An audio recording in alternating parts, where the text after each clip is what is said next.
My parents are from India, and I was born in Ethiopia. So I like to tell people that I meet for the first time I'm one of those starving millions that you had to eat your peas and your beets and your squash for. On behalf of all of us, let me thank you for cleaning your plate. Public service. We moved to America when I was really young, and my first memory of my dad is in our living room in Tacoma Park, Maryland, where I grew up. Every night after dinner, my dad would take out his favorite record, and it was the one Ravi Shankar record we had in our collection. And he put the disc on the turntable and turn up the volume, and then he'd go to the wall and switch off the lights, and then he'd come back to the middle of the living room floor and just squat down there and sit still for the longest time. And then sooner or later, the spirit would get a hold of him, and he'd start moving his head or bobbing it. One time in particular, I remember me and my brother watching our dad after dinner, and he was so into the music that he literally got up on his feet and started whirling around the room like a dervish. And I remember telling my brother, there's something really wrong with Dad today.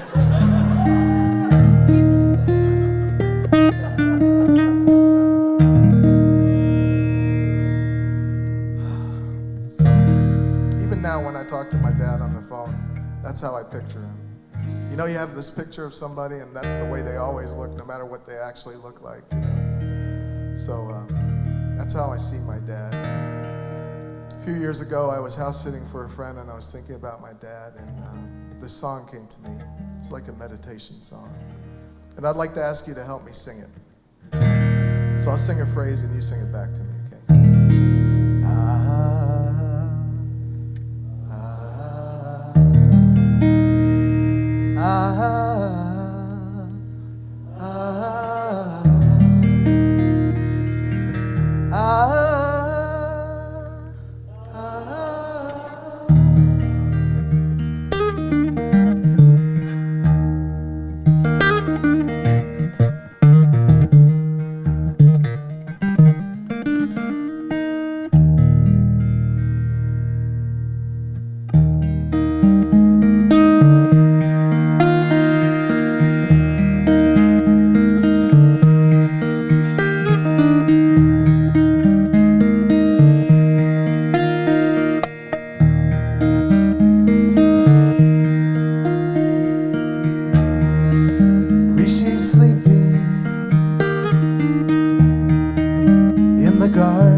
And stone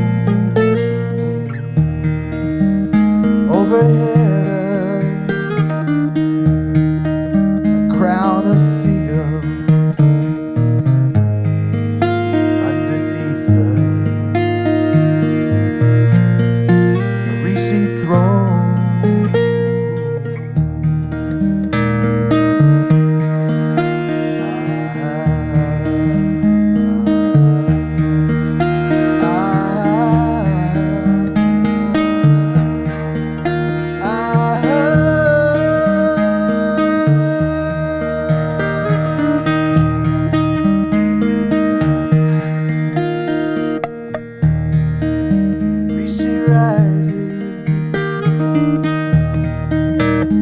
Turn sideways, understanding every song in the garden. Rosebuds glisten in the path of Rishi's sun.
Tom Prasada Rao, everybody.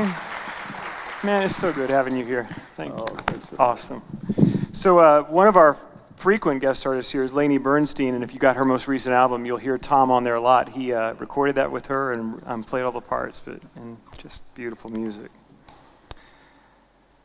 Not true, not you. That's what I'm talking about tonight. We'll get to that in a moment. There were 5 college students, and they were near graduating, and they were just getting a little of that senior fever. And they decided to go camping and do a little beer drinking, as college students might do. And they had such a good time that they didn't make it back to class on Monday, and they had a final. And they were like, man, this is bad. We're supposed to graduate in a week, and now here we are. What do we do? One of them said, I got a plan. And he made up this elaborate story, and they went into their professor, and they said, here's what was happening. We were helping some old sick people, and they just needed so much help, and we were late getting started back. We went to like a convalescent home or an old people's home, assisted living, I think is what we call it now. And when we were driving back early in the morning to make it time for our final, we had a flat tire, and none of us had AAA. We couldn't get any help, so that's why we missed the final. The professor said, wow. That's amazing. You know, my dad lives in an assisted living. I'm so grateful. You get to take your test tomorrow. And they're like, wow. So they go home and they study that night. They come back the next day, and he puts all 5 of them in a separate classroom. And then the first page is the easiest question they had studied, and this was like the easiest one. It said 5%, and they wrote it down, turned the page. 95%, which tire?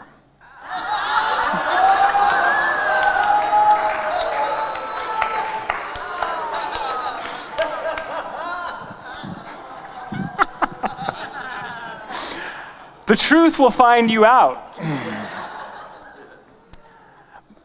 My mom has 3 boys. I'm the middle. And I could always slide through. My mom would say that. She could always tell when my brothers were lying. She could not tell when I was lying. I mentioned the other day, I could have been an actor.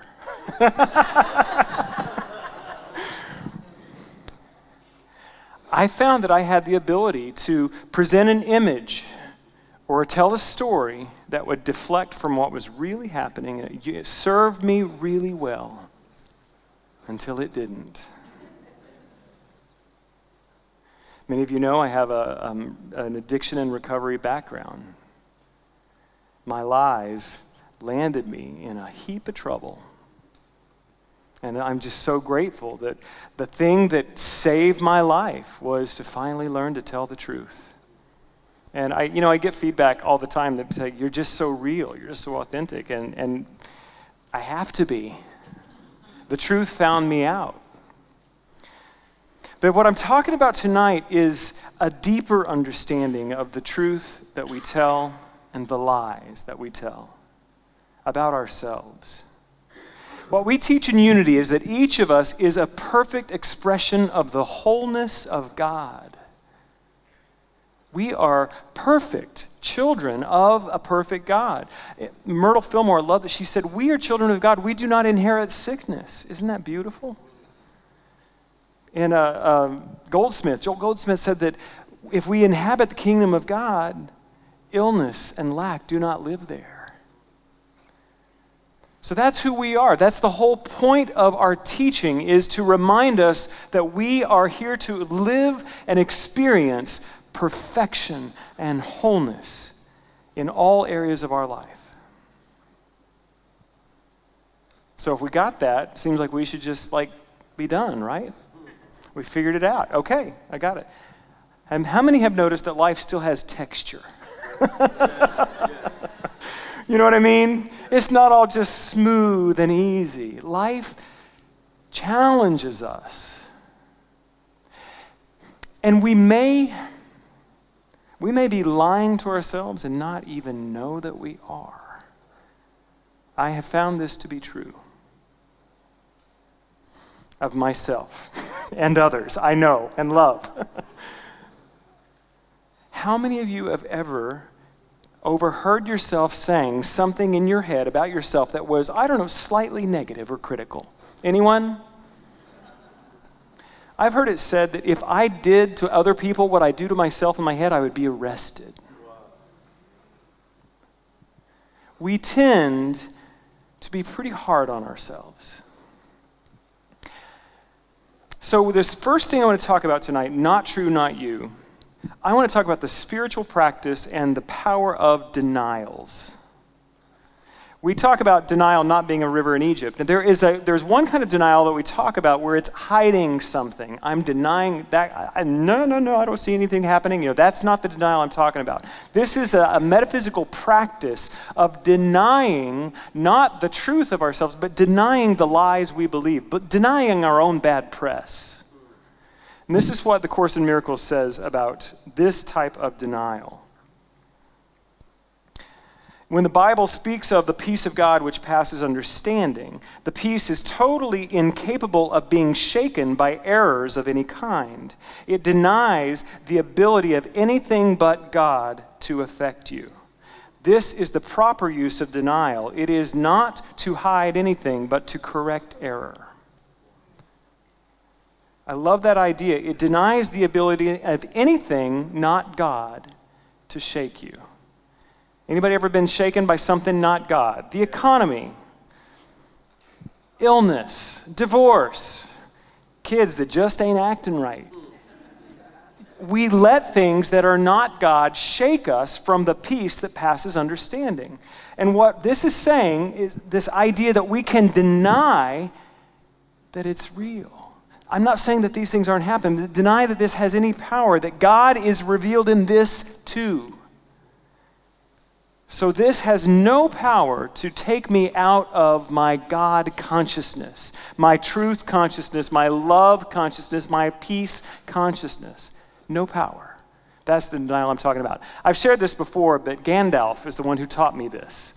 From the Lord of the Rings, in particular, Sir Ian McKellen's portrayal of Gandalf in the Lord of the Rings movie, the first movie, Fellowship of the Ring. I know, I'm letting my nerd flag fly high tonight. I see that. When he is fighting the Balrog, the fire demon beneath the mountain. You know what I'm talking about, Deborah.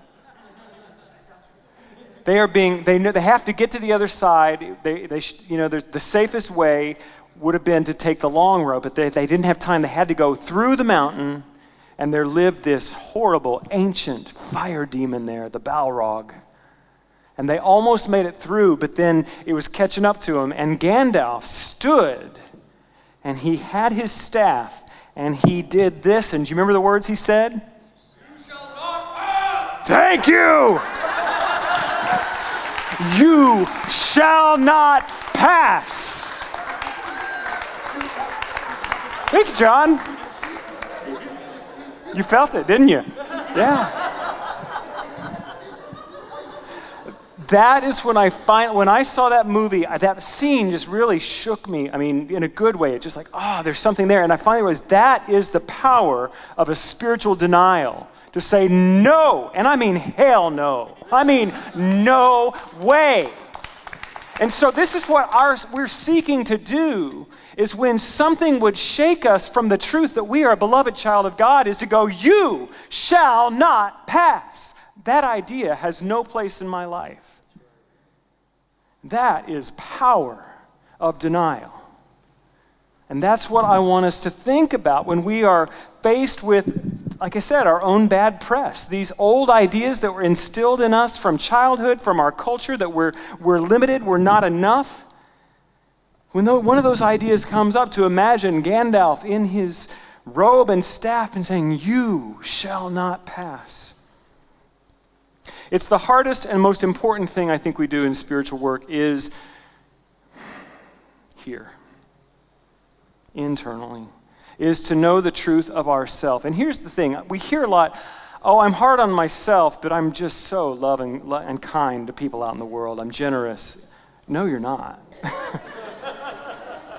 Not really.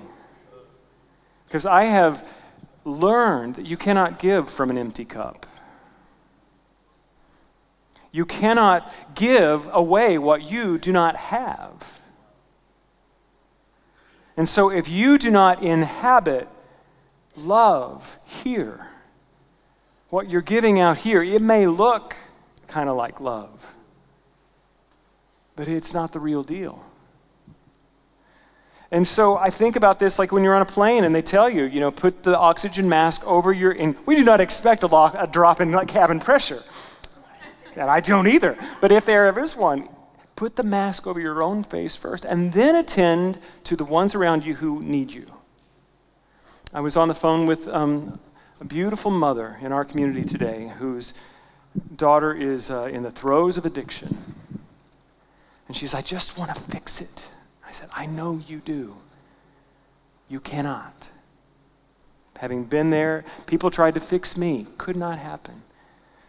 I said, you have to put the mask over your own face first. Take care of yourself. What is that thing in us that would, here's the thing too, sometimes we distract ourselves with other people's problems. Yeah. It gets quiet sometimes in here, Tom. I can tell that I'm preaching a little close to the bone on that one. But your task, I argue a lot with St. Paul.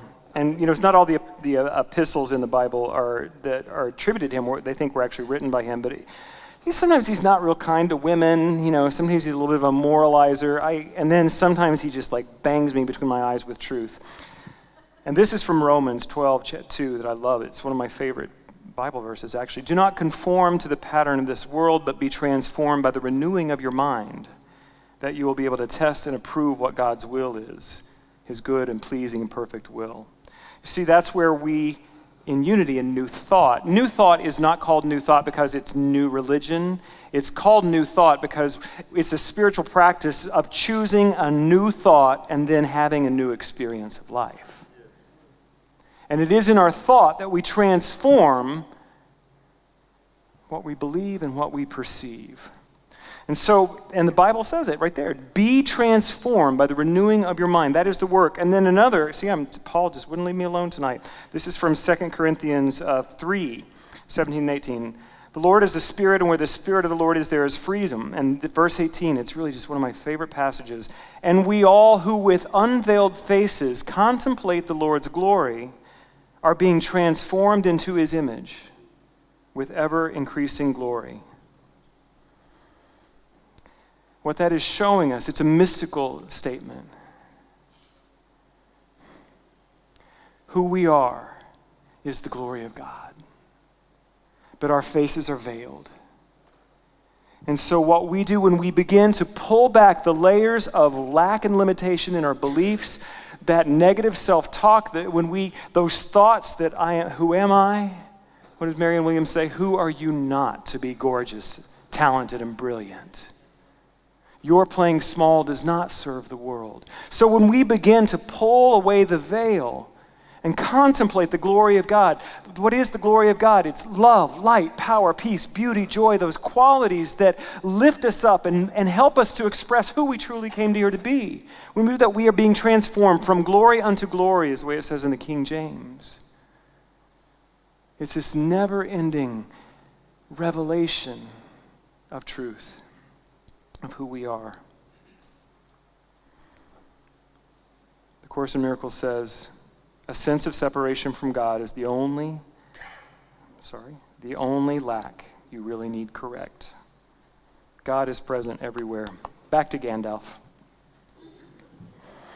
I have actually shown that clip of fighting the Balrog a couple of times here on Wednesday night, and I spared you tonight. But as I was preparing for tonight's message, I actually went back and I looked at the next scene. Well, it's not the next scene in the movie, but when he reappears in the second movie. I don't know if you guys remember this, but Legolas and Aragorn and Gimli they're in the forest and they come along, and then Legolas, the really hot elf, he says, it's true, come on. He says, I sense the white wizard's presence.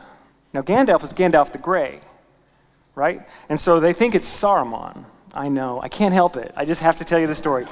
And they're prepared. And then all of a sudden, this being in white appears before them. They shoot arrows. They get the axe, and he repels everything. And they're like, "Who is this? Who is this?" And he reveals it's Gandalf in a new power and a new way of being.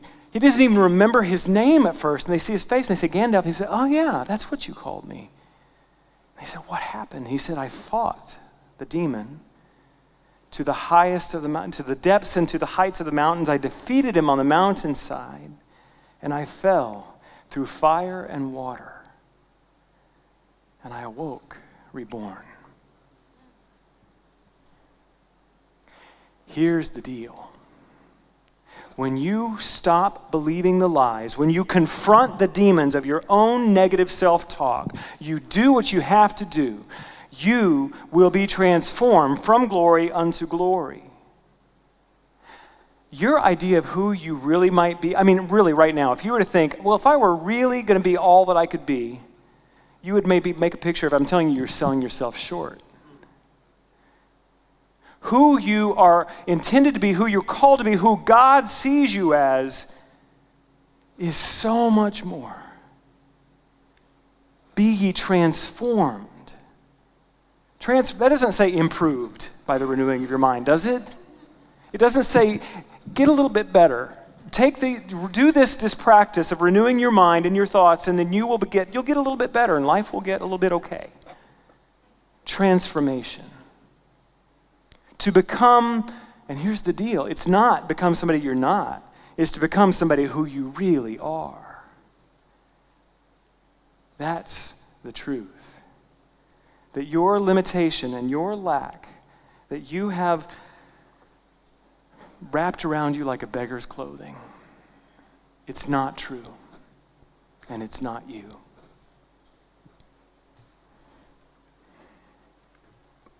I think that's all I had to say.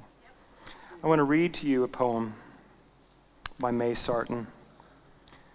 Now I become myself. It's taken time, many years and places. I have been dissolved and shaken.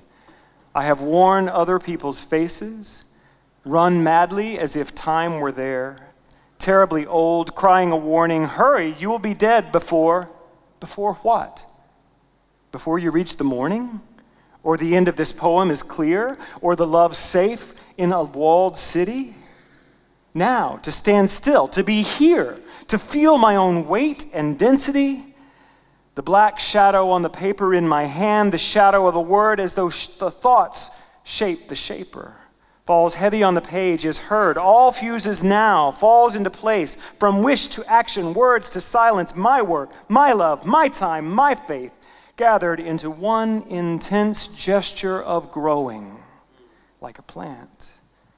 As slowly as the ripening fruit, fertile, detached and always spent, falls but does not exhaust the root.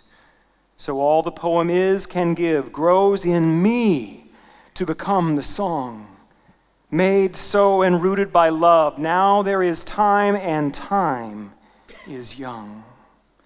Oh, in this single hour I live, all of myself, and do not move.